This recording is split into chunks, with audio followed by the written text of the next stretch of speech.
golongan paragraf yang pertama. Silakan.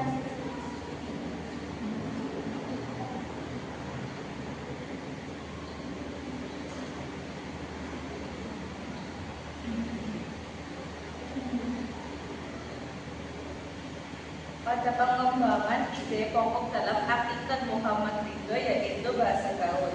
Pengembangan paragraf 1, penjelasannya yaitu pendahuluan penelitian ini menganalisis pengaruh bahasa gaul di kalangan mahasiswa terhadap bahasa Indonesia di zaman sekarang ini.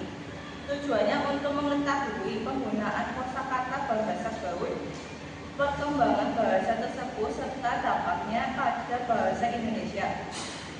Penelitian ini didasarkan pada observasi perubahan budaya dan sikap antar daerah yang mempengaruhi bahasa. Metode kuantitatif digunakan melalui survei dari terhadap mahasiswa berbagai daerah Indonesia. Fenomena munculnya bahasa gaul dipengaruhi oleh teknologi, media sosial, dan budaya generasi Z. Namun, mengancam pengaruh bahasa Indonesia yang baku, menimbulkan ketidakbakuan, serta dapat menimbulkan kesalahpahaman dalam komunikasi. Penamanan kecintaan pada bahasa Indonesia serta kampanye di media sosial diharapkan dapat menjaga bahasa Indonesia sebagai identitas bangsa. Baik, selanjutnya adalah pengembangan paragraf kedua, yaitu pengembangan dari paragraf pertama. Isi dari ringkasan penelitian melibatkan 96 mahasiswa untuk memahami dampak bahasa gaul mulai dari kosakata hingga dampak positif dan negatif.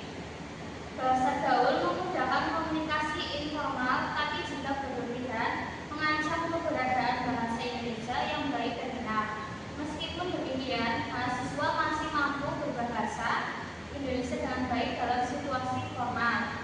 Solusi yang diajukan adalah menanamkan kecintaan bahasa Indonesia sejak dini serta penggunaan yang tepat dan kampanye pelestarian di masyarakat dan media sosial.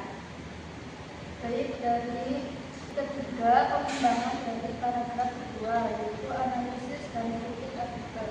Ini kuat dalam memilih topik yang relevan dan memberikan gambaran konkret penggunaan bahasa gaul di kalangan mahasiswa dengan data lapangan.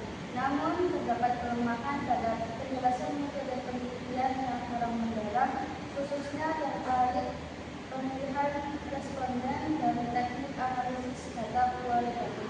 Selain itu, dukungan teori linguistik masih terbatas dan kurang memadukan dengan penelitian metode dari teori sosiolinguistik.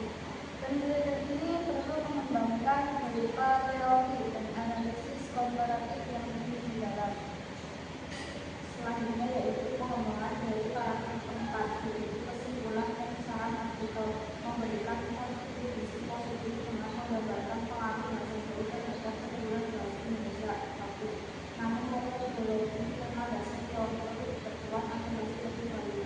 Saran untuk penelitian selanjutnya adalah memperluas cakupan responden menggunakan analisis kualitatif dan integrasi teori linguistik yang mendalam. Lembaga pendidikan diharapkan memberikan edukasi mengenai pentingnya penggunaan bahasa Indonesia tanpa menggunakan kreativitas berbahasa dengan sehingga akan keseimbangan bahasa gaul dan bahasa baku tetap terjaga.